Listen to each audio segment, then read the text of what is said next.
A team of Turkish investigators, including prosecutors, including forensic experts in their white boiler suits, have entered into the Consulate General's premises behind me. They're combing through the premises looking for any kind of clues, any kind of evidence. There's also been a drone that's been flying above us in the last sort of 10-15 minutes. That's also part of that evidence gathering process. Now, this is a Turkish-only team.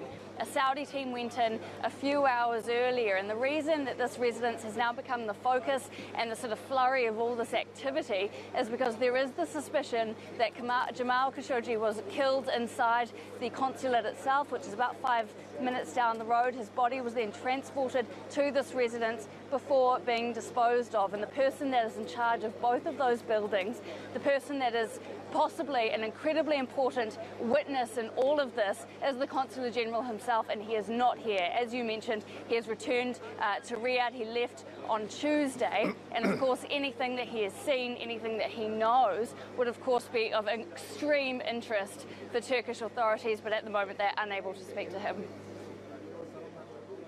And this search, of course, taking place after the search of the consulate building. Now, that's just a short distance from you, and there seemed to be evidence which came from that search, which took place overnight.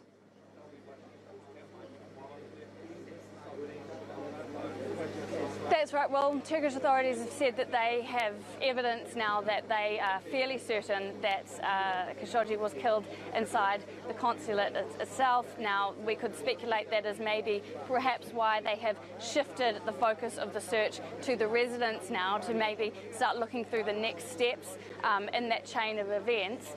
The Turks have, throughout this entire process, which has been going on for about 15 days now, have been very, very confident that they knew and they know that Jamal Khashoggi was killed inside the consulate. There were, of course, in the very early days of this investigation, before it really kind of ramped up with Saudi cooperation, there were those leaks of Turkish authorities and Turkish sources saying that they had recordings from inside the consulate saying that they knew that Jamal had been killed there. So that is all very consistent with what we were hearing very early on.